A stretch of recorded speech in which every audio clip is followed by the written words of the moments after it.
ounces. First 12 ounces, yeah. First 12 ounces. First 12 ounces, yeah. Y'all better listen up. This sports talking tough. So if you got a cup, go on and raise it up. I'll raise one with you as we talk about the sports. It's raining stats and rumors. Let us give you the report. This is First 12 ounces. First 12 ounces, yeah. First 12 ounces. First 12 ounces, yeah. What is up, guys? Welcome to First and 12 Ounces. Back at you again with another one out here on a Tuesday. Well, actually, it's a recording on a Monday. Y'all hear it on Tuesday, so let me clean that up real quick. But hey, interesting week. We had some big games. We had some teams fall that we didn't think were going to fall, and we had some close games. Everything kind of got changed up in the top 10. We'll go over the top 10 for AP and everything else as well, and where our teams rank at. But let's start off with a team that's looking like they're probably looking like they're going to be a shoe-in for the college football playoff, and that's Bo's Notre Dame Fighting Irish, handling one of his service schools that he hammers to make sure to tell y'all to bet on every week. But if y'all tuned in last week, you definitely heard him say, "Hey, F the service schools, don't pick them this week," and he was right. 51-14, easy win. Notre Dame just went in there and just clean house. They look good on every side of the ball. They passed and they ran. But hey, Bo, we'll give the floor to you. Let you talk about it. Yep. So as I discussed in last week's episode, they kind of did exactly what the game plan was. I mean, you can't really trust. I mean, you can trust Horvath to throw. He had one of the best QBRs in the country before last week, but very efficient passer. But I mean, our pass game, it did exactly what our pass defense did exactly what it was supposed to do. Came in, shut him down, and really prevented Nate from getting any tricky plays off and out. I mean, 51. I mean, God, I did not expect that, and then to hold them under 20 points. I don't think that's been done all year. So, I mean, and I get it. Navy's competition hasn't really been the best. I mean, their biggest competition really was Memphis in that week 4 game, I think is what it was. But, I mean, Navy came out, played okay, but, I mean, Notre Dame ran all over them. 2 rushing touchdowns, I think, from Leonard Price, or no, not Price. Jeremiah Love ran one in, and then I think our third string guy ran a touchdown in as well. So run game looked great. Passing game, Bo Collins is still a pretty reliable option in the pass game, as I've been saying from the beginning.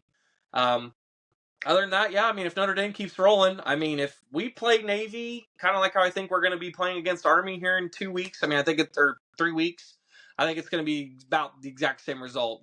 They've been playing a little bit lower competition all year, come in, play Notre Dame, and I wouldn't even say it's a dogfight. They're just kind of rolling over and playing dead. So, I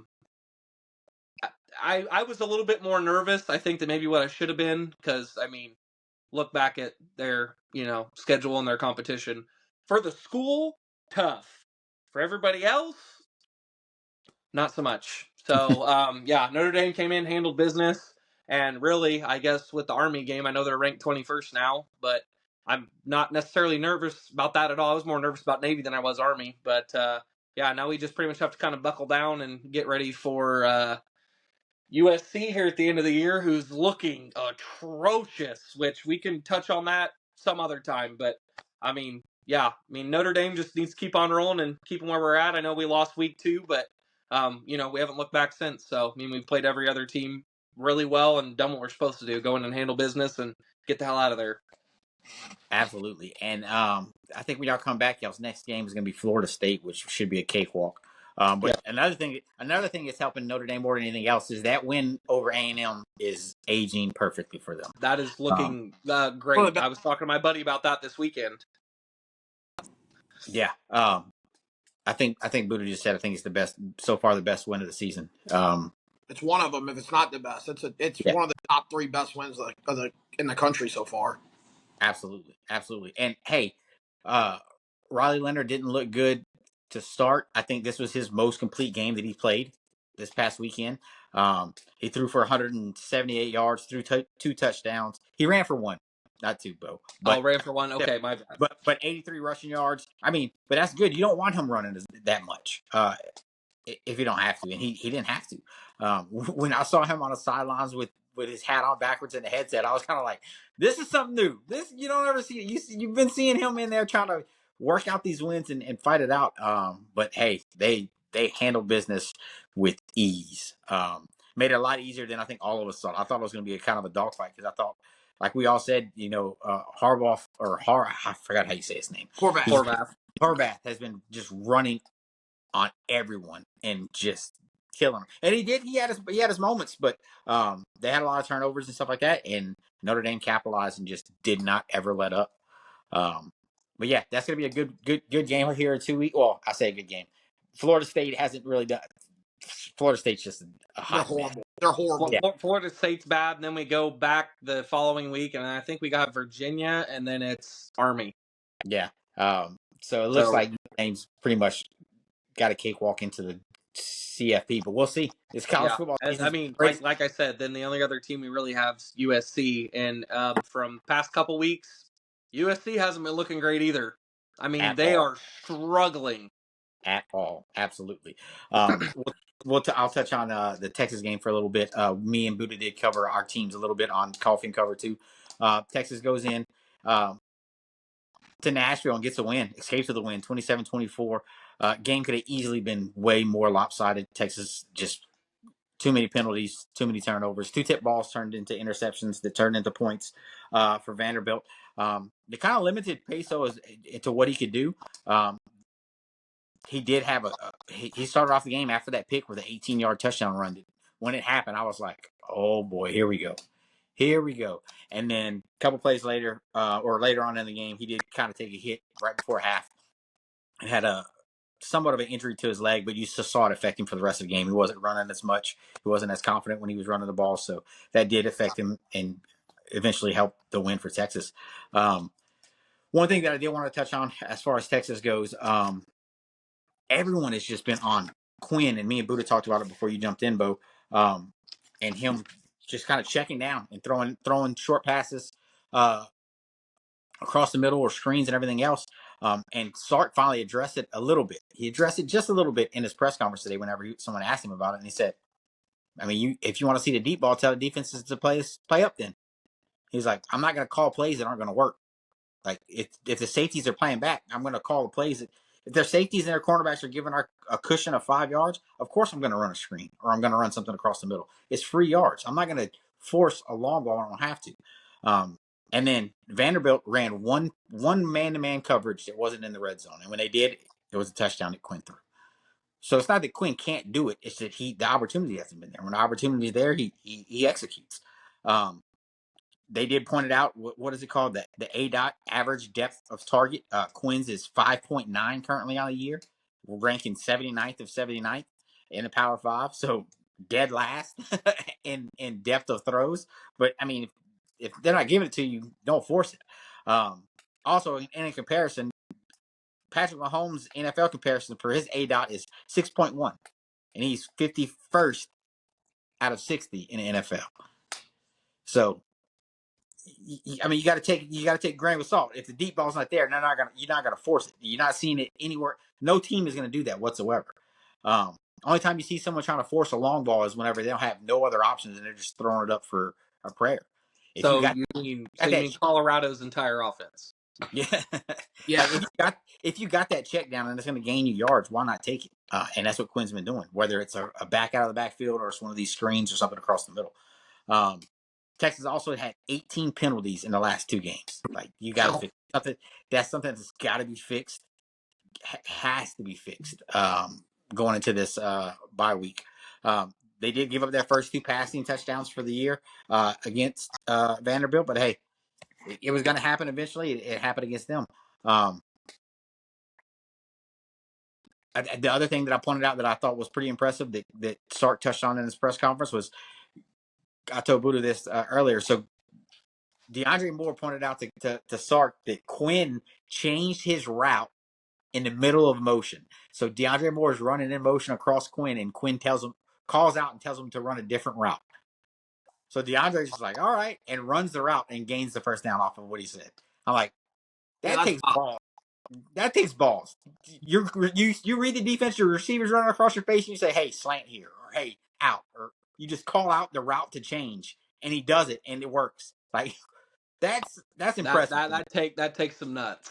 I Yeah, mean, middle of the play. I mean, that could easily go wrong in about yeah, 2 seconds. yeah. Like So I mean, that, yeah, no, good on Quinn.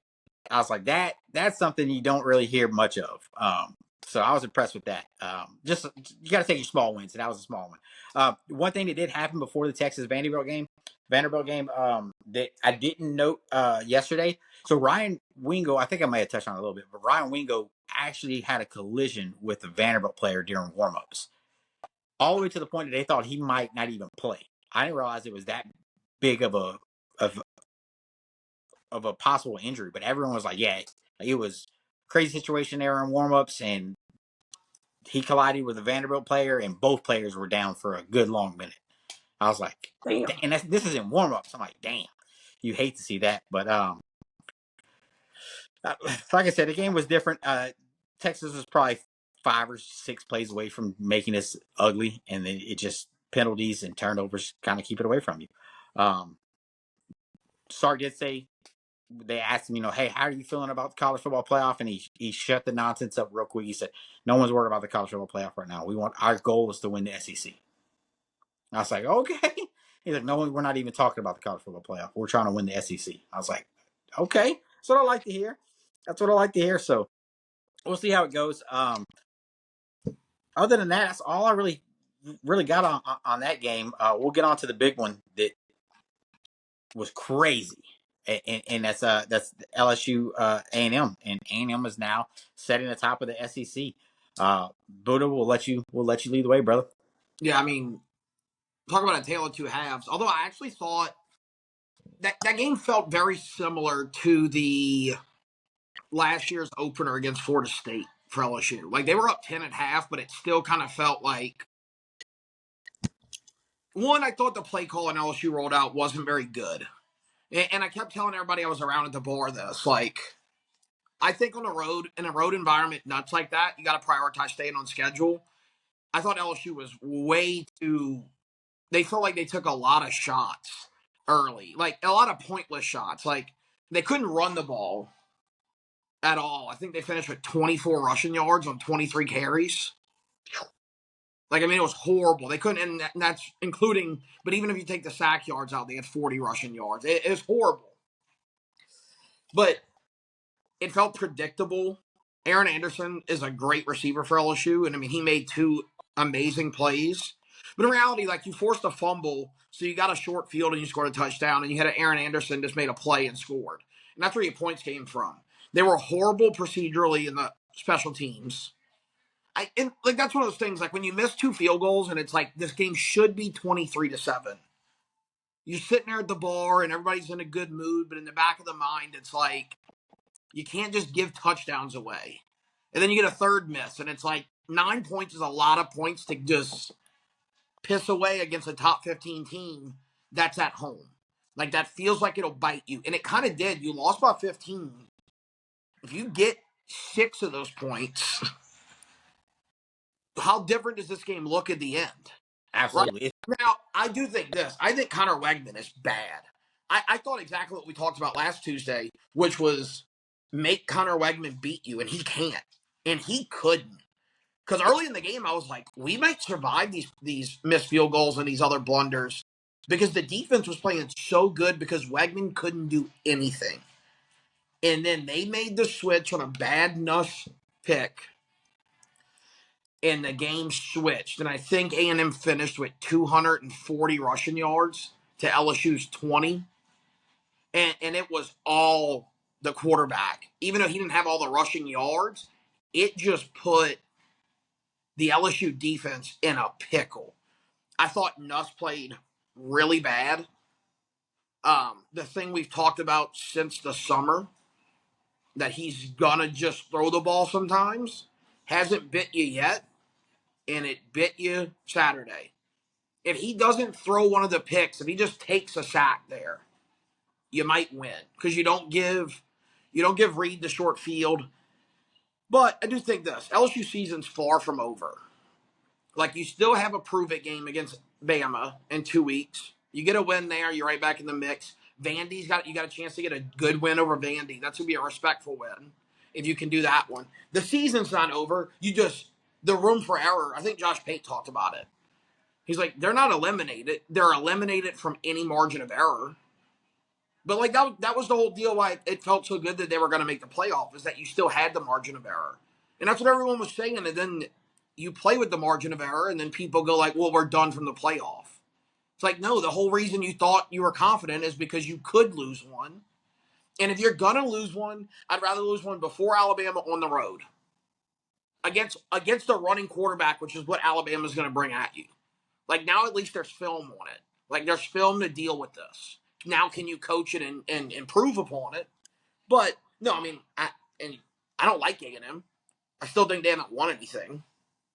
But they just beat the brakes off LSU in the second half. LSU shot themselves in the foot early, and then A&M did what a good team would do.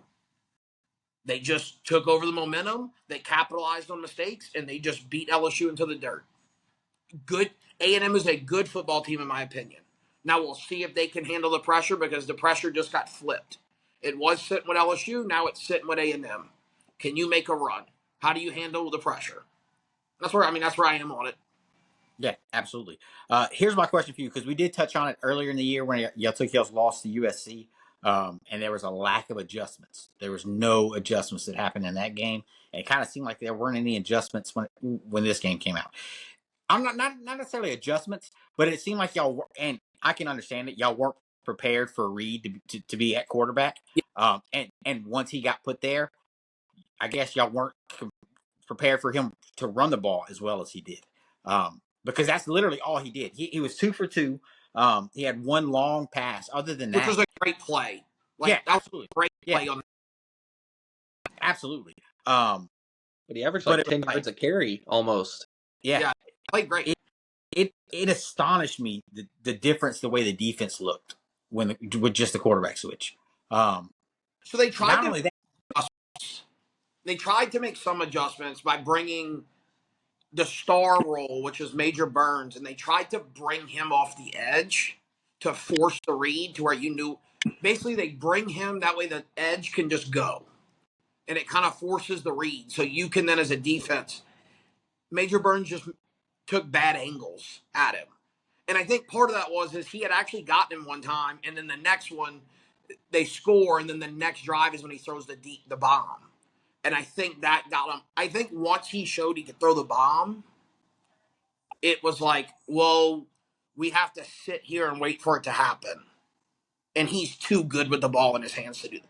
I mean, I guess watching him play against LSU felt like watching Jaden Daniels last year. Like, defenses just sit there and go like, I don't know what to do, because if he's got the deep ball, we can't bring safeties up to help because he's going to kill us. Yeah. Also, throws 2 picks that gives them balls on the 30-yard line that they're working with short fields where they don't have to throw. That's the other thing. I think part of the deal is you prepare for Marcel Reed, but you don't prepare for it in the sense of how they used him. Because I think everyone thought this.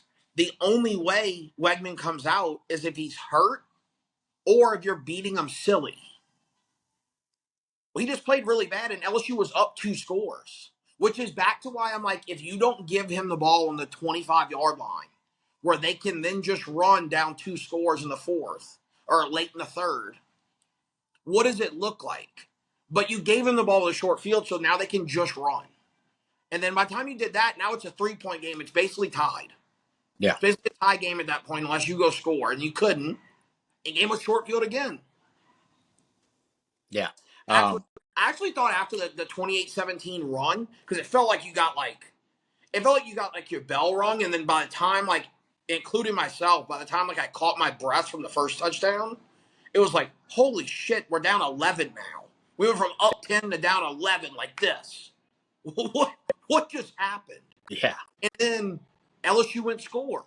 And I went, okay, deep breath, one stop, and then he throws the bomb. And it's like, okay, the bomb was like a literal knife through the chest. It was like, it's over. That's done.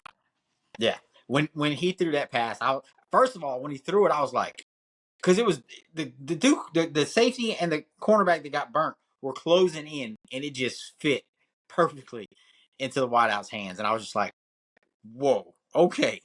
It All was a right.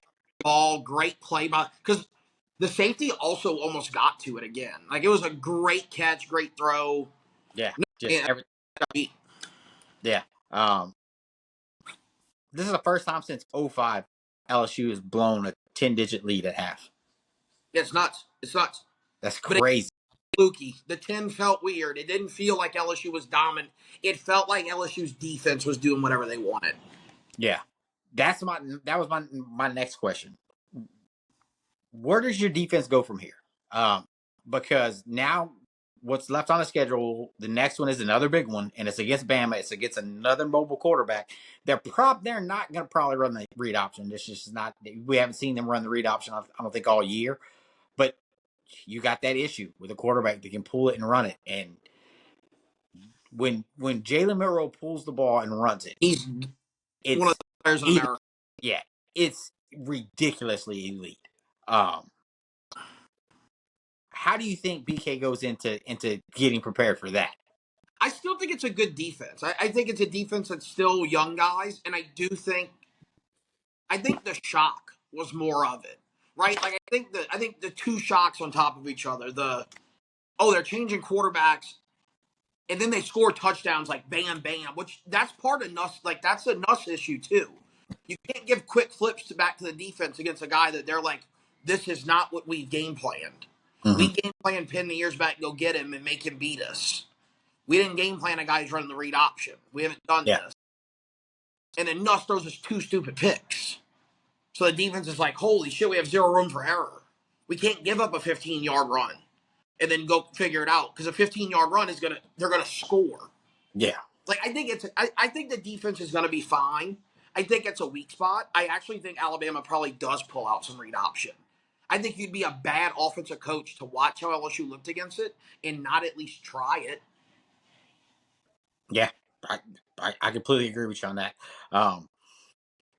It was a crazy one from start to finish because literally I was like, dang, LSU's gonna go in here and just do their thing, do what they want to do, and then it was just like, whoa, what is going on? And as much as I hate A&M, I got to give them props for their trolling that they did. I don't know if you saw it. Did you see that every interception that Nuss threw, they put up the quote of him saying, They handled the moment well. Good for them. They did. They handled it well. And then after when they sent the team on for victory formation, I'm not sure if you heard it or not because I heard it and I was like, wow, that's crazy. They played Colin Baton Rouge as A&M going. I was like, God damn, good for them. These damn trolls. Here they go. Billy Lucci said it's not a rivalry, but that neither here nor there. your good old buddy Billy. All right, moving on. How about Travis Hunter winning Player of the Week on offense and defense for the Big 12?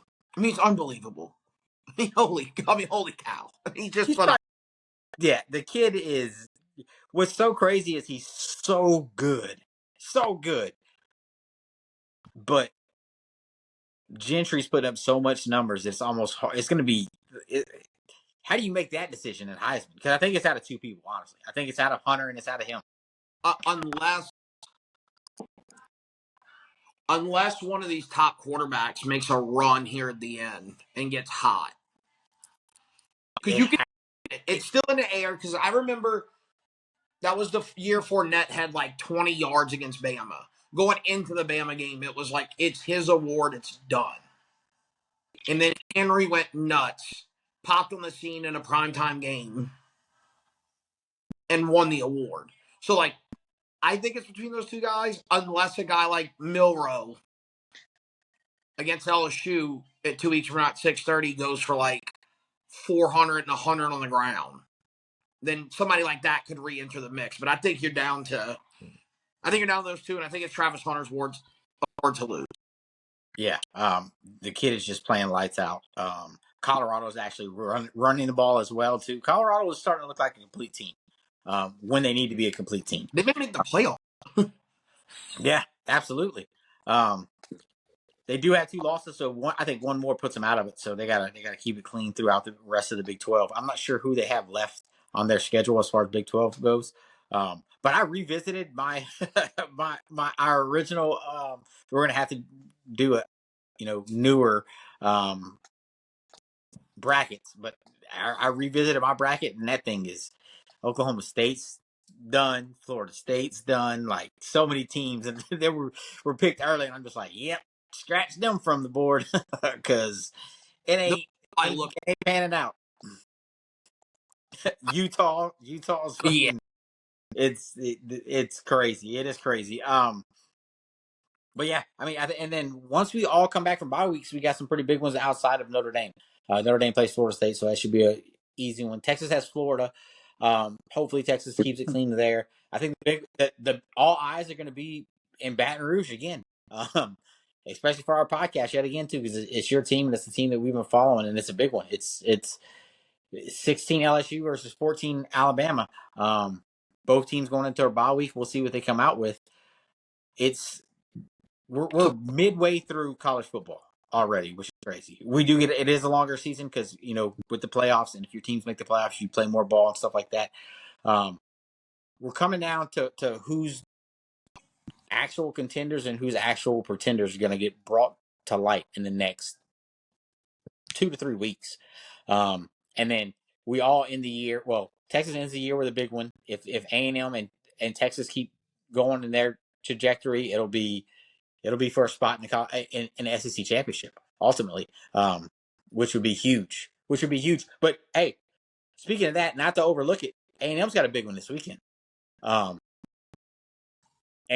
as somebody that's followed the program just because they've been a rival, they're coming off of probably their biggest win that they've had in program history in a long time.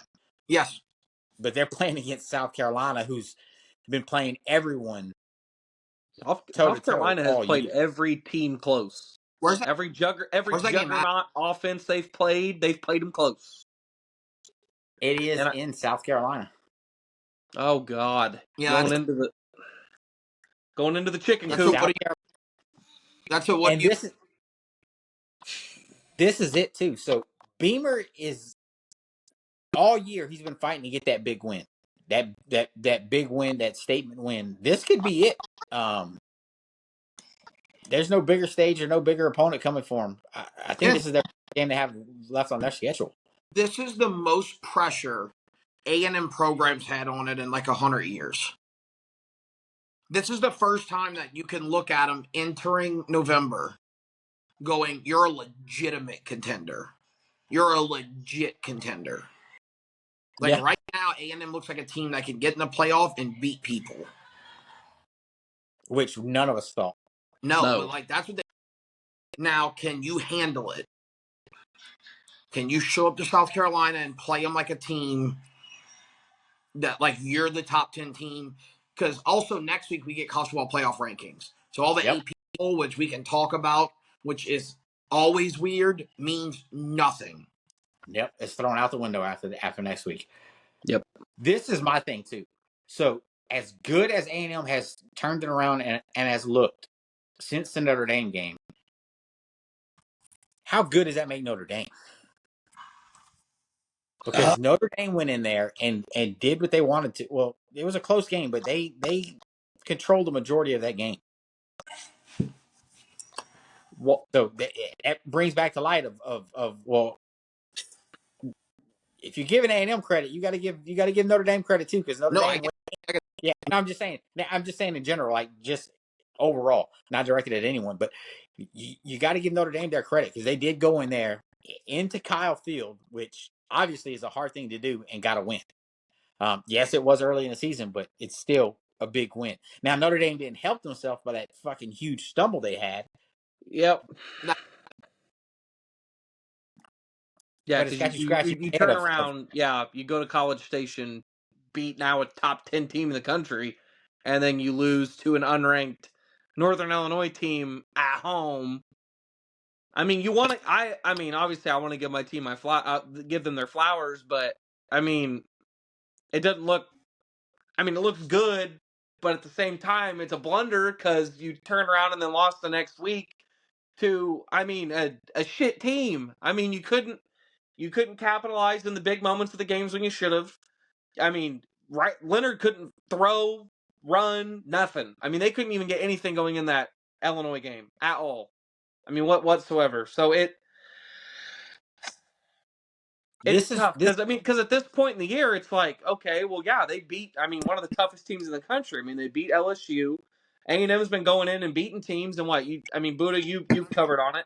This is like technically the best A&M team in, you said, 100 years. I mean, I think since 36 is when they won their title. Yeah, Like, okay, I mean, yeah. So 90 plus years. Yeah. I mean, at least. It's the first time in my life they've been real contenders in November. Now, like, and look, they've done the thing where they beat Alabama in the past, but those games are always early October. The next time they step on a field, it will be November.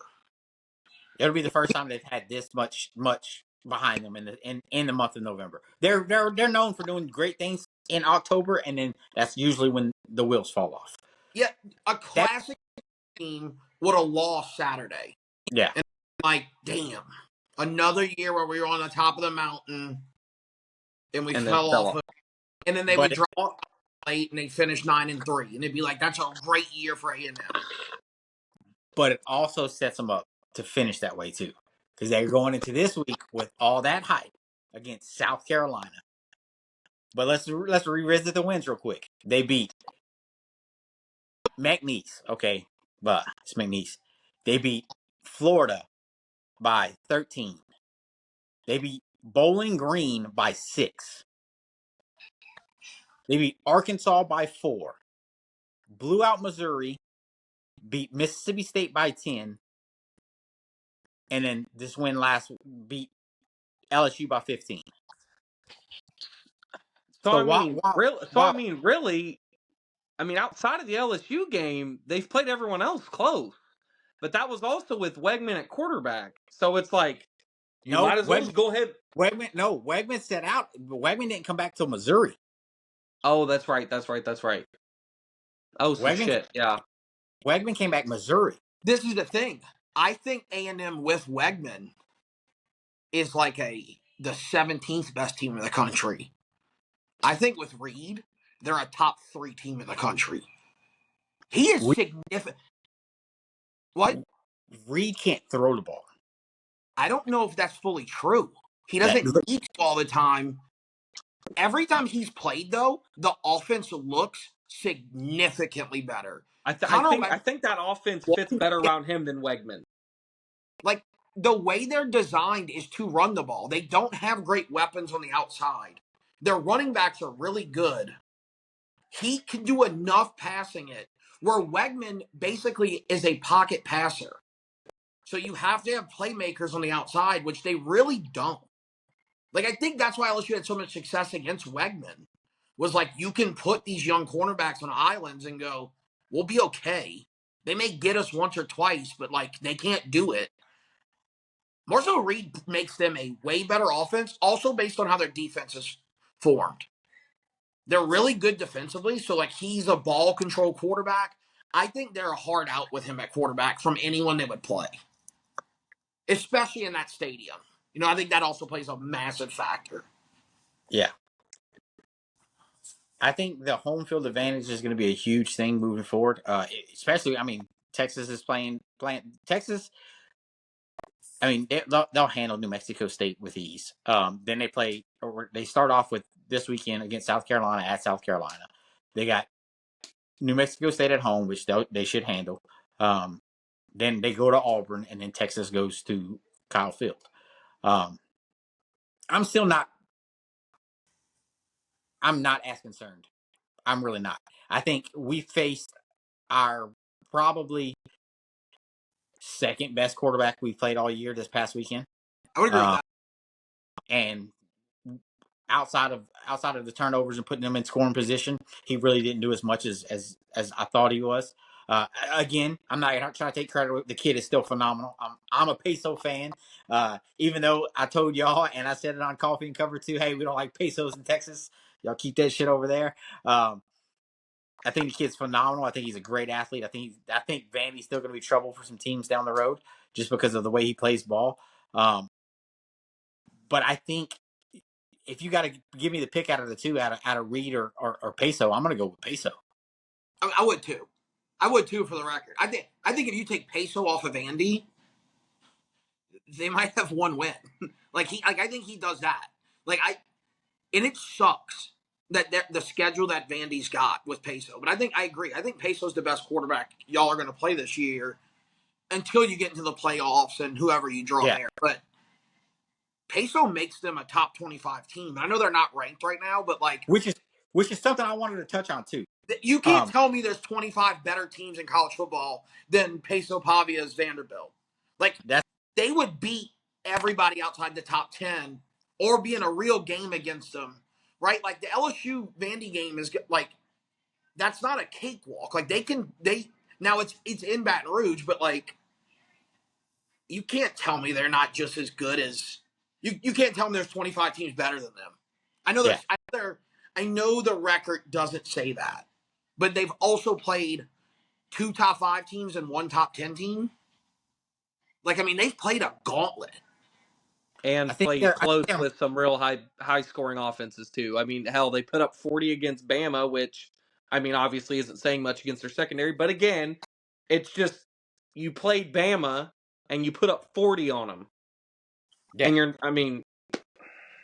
and they played Texas tough. Yeah.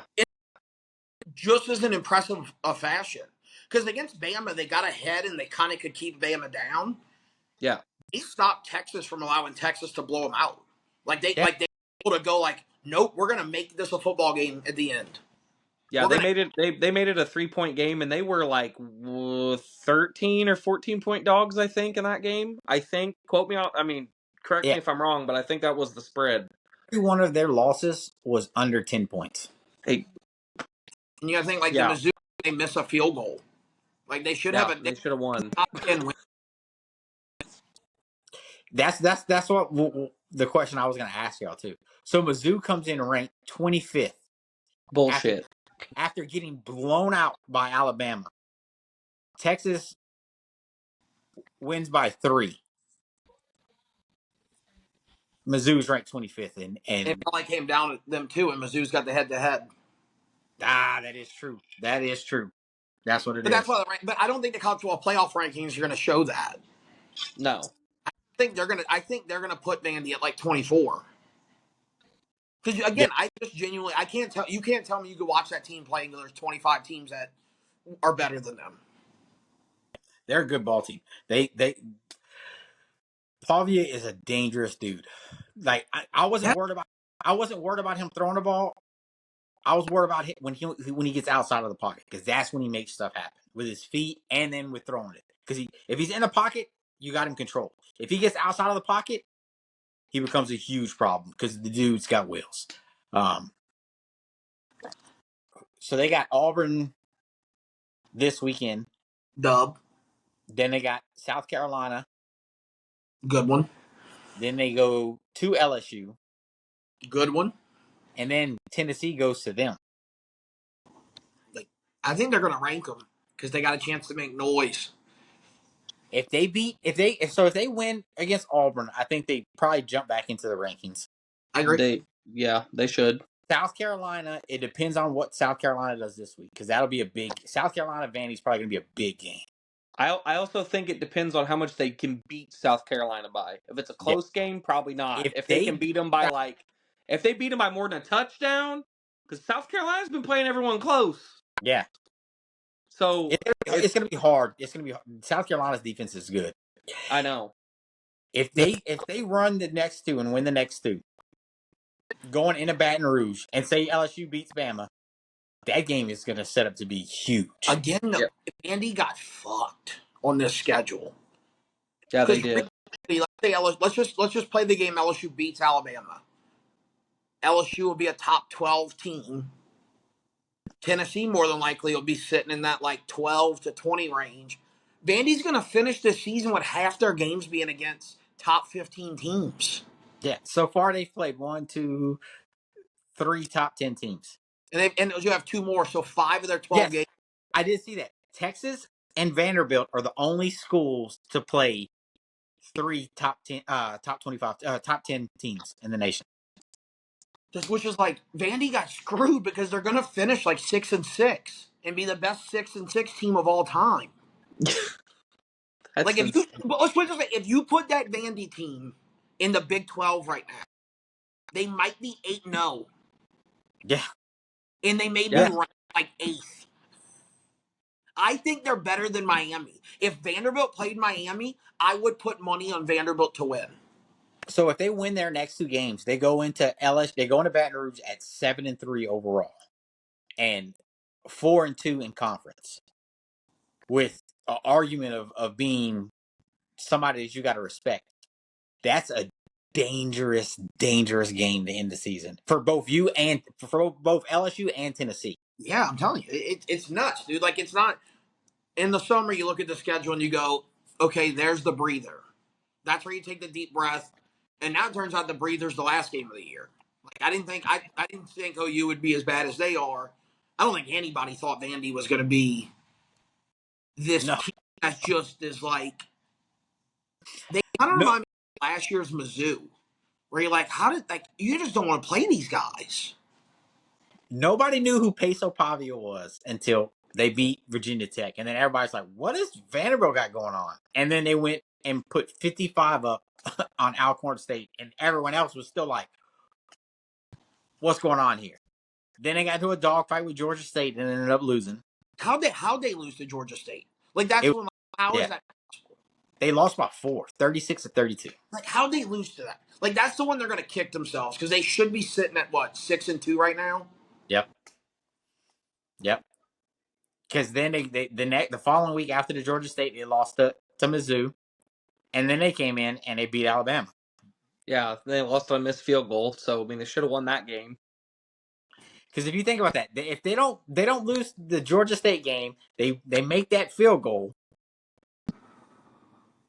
and they beat Bama, they're going into the Texas game perfect, and everyone's scratching their head like, who the hell is this team? We'll see. Keeping Texas to, a 3-point win. They're a dangerous team. They can force turnovers. It's just, we'll see how they finish out. It'll be an interesting one for sure. Who thought we would be talking about Vanderbilt this much?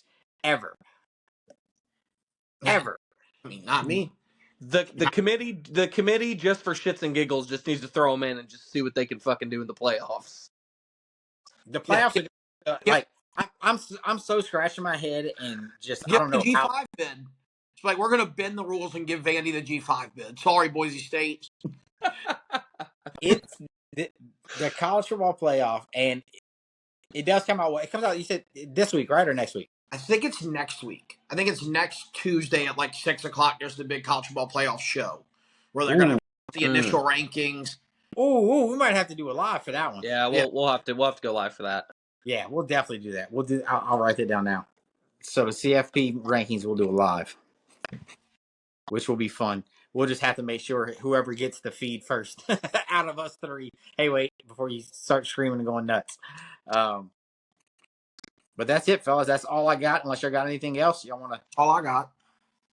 Drop in for them. How about your past Heisman guy, Hail Mary to win that Bears game this weekend? Oh my, yes. How about that?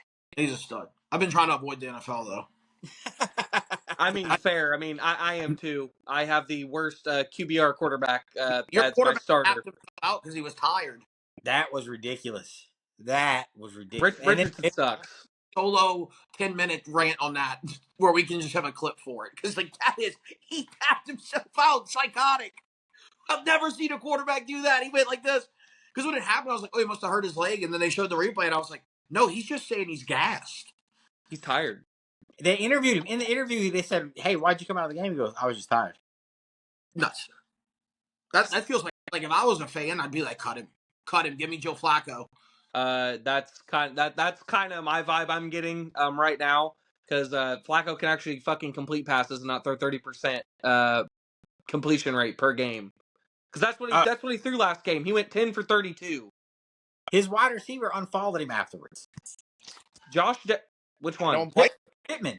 Oh yeah, no, I don't blame him.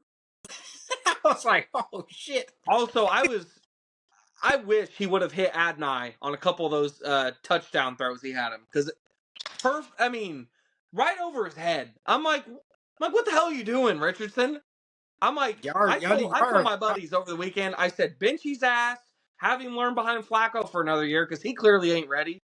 It must have not been his leg that got hurt. He must have got hit in the head too fucking hard. I've been saying this since he got drafted. He's a tool guy, bad brain guy. And everybody was like, well, he can grow. This move, bad brain guy. That's just not thinking. If Derek Carr ever did this move, I might catch a flight. No, I can catch a drive. I got an hour and a half. I can hop on 70 and be there in an hour. That is too funny. Hey, I'll end it with this. Greatest take of the weekend for me. Greatest thing I saw, and I loved every second of it. I'm pretty sure y'all did too. Did y'all see Jameis's pregame hype? Yes. Yes. He said, you play for that name on your jersey. You play for that name. Well, we don't got decals. I was like, I fucking love this dude. I love Jameis Winston. Like everyone else, you'd be like, that dude's a dumbass. But Jameis, you're like, that's a Jameis move. That's fucking Jameis. Coolest guy of all time. Absolutely. And then he goes out and wins. And then he goes out and wins too. Goes out, wins, and throws for 334 yards on the Ravens. Hey, he been that guy. The Saints. He has been. I told my buddies before the weekend, I said, watch this motherfucker throw for 300 yards. He used to be a 5,000-yard throwing quarterback before he had LASIK. Make it make sense. He's throwing to blobs down the field, hoping for the best. The Saints wouldn't give him a chance. They'd rather ride with Derek Carr. The Saints could have Jameis Winston right now. And they could have. Well, actually, no. Not only Derek Carr, but they started Taysom Hill over him, too. Yeah. I think the Saints will never win a football game again. And honestly, Jameis loved that city. We talked about it during the offseason. Him going to the Mardi Gras parades and the city loving him, and he's saying, hey, y'all want to take pictures? Let's take pictures. Let's do it. The parade, he's like, it's the pause there in the parades. Let's take our pictures. He goes, but when the parade's on, hey, I gotta catch my beats and everything. I was like, dude, this dude is awesome. He'll always be my favorite Saints of all time. And he played like 6 games there. Yeah, he loved the hell out of New Orleans, and they loved him. It was crazy. They let him start 6 games the first year after Drew left, and then he got hurt, and he was 5-1. And it was like, okay, and then they just never let him start again, and they just continued to be bad. Makes no sense. I don't want to talk about bad NFL teams because I'll be bitching about the Cowboys for the next 7 years. Yeah, we don't need to be touching on them. I guess all 3 of our teams right now are dog shit. Yeah. So. Bad. I needed last night too. I needed last night because my middle brother is a San Francisco fan. So I was like, fuck yes, let's go. Let's come. And I wasn't saying nothing. I was like, I'm not gonna jinx anything. We're about to go down and score to tie this game up. Then fucking Dak throws a pick. I'm like, are you fucking? That's about right. Hello Cowboys. There you go. Hello Cowboys. Hello Cowboys. There you go. That's just how it fucking works. There we go. Last win. It's been a month and a half since the Saints won a football game. Dude, it's ridiculous. It is ridiculous. Like, fuck. It's horrible. But, all right, guys. Thank y'all for tuning in and listening to our ending rants. There got anything else? I do have one highlight on my teams, though. All right, let's go. Boston's still undefeated. That's all I'm going to say. I'm done with that. There we go. There's my basketball. I'm just going to go ahead and drop that in there. Hey, and we will get some of Bo's NBA takes as well, like we always do for y'all before the game and keep it rolling. Other than that, hey, if y'all aren't subscribed, subscribe to us either on YouTube, Spotify, and then look for us live on TikTok. We always have fun with it. We enjoy y'all's time. Thanks for tuning in. Y'all have a good one. Hook 'em. See y'all. First 12 ounces. First 12 ounces, yeah. First 12 ounces. First 12 ounces, yeah. Y'all better listen up. This sports talking tough. So if you got a cup, go on and raise it up. I'll raise one with you as we talk about the sports. It's raining stats and rumors. Let us give you the report. This is First 12 ounces. First 12 ounces, yeah. First 12 ounces.